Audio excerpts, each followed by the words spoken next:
Hello friends, welcome to Telugu teaching pro. So friends, ఈరోజు చెప్పుకోబోయే topic ఏంటంటే మీ డైల్ ప్యాడ్లోని కొన్ని సెట్టింగ్లు అయితే చూపిస్తాను చూడండి. ఫస్ట్ అయితే ఈ వీడియోకి అయితే మీరు లైక్ చేసుకోండి. సో ఛానల్కి అయితే సబ్స్క్రైబ్ చేసుకోండి. సో ఫస్ట్ అయితే మీ డైల్ ప్యాడ్ని అయితే ఓపెన్ చేసుకోండి. పైన సెట్టింగ్ ఉంటుంది, దాని మీద అయితే క్లిక్ చేసుకోండి. ఇక్కడ కొంచెం స్క్రోల్ చేసి అడ్వాన్స్డ్ సెట్టింగ్ ఉంటుంది, దాని మీద అయితే క్లిక్ చేసుకోండి.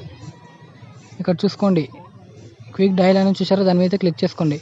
ఇక్కడ చూసుకోండి, 5 మీద క్లిక్ చేస్తుంటే మీరు ఎవరి నెంబర్ అయితే క్లిక్ చేసి పట్టుకోవాలనుకుంటారో వాళ్ళ నెంబర్ అయితే అక్కడ యాడ్ చేసుకోండి.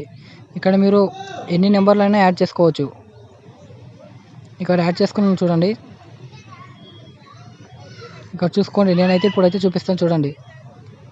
ఇక్కడ చూడండి, 5 అయితే నొక్కి పట్టుకున్నాను, ఆటోమేటిక్గా కాల్ అయితే వెళ్ళిపోతుంది. ఇక్కడ చూసుకోండి, మళ్ళీ 6 అయితే మళ్ళీ 5ని నొక్కి పట్టుకుంటున్న కాల్ అయితే వెళ్ళిపోయింది. ఇక్కడ చూసుకోండి, ఇప్పుడైతే 6 అయితే నొక్కి పట్టుకున్నాను, చూసుకోండి మళ్ళీ కాల్ అయితే వెళ్ళిపోయింది. సో ఇంకొక ట్రిక్ ఏంటంటే మీరు మళ్ళీ మీ సెట్టింగ్లోకి అయితే వెళ్ళండి. అక్కడ మళ్ళీ అడ్వాన్స్డ్ సెట్టింగ్లోకి అయితే వెళ్ళండి. అక్కడ డైల్ ప్యాడ్ టోన్స్ అని చూసారో దాని అయితే క్లిక్ చేసుకోండి. అక్కడ చూసుకోండి, నాకైతే డిఫాల్ట్ అని ఉంది.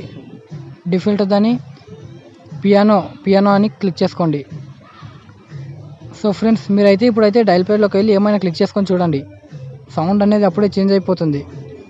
సో ఫ్రెండ్స్, వీడియో కనుక నచ్చినట్లయితే లైక్ చేసుకోండి, మా ఛానల్కి సబ్స్క్రైబ్ చేసుకోండి.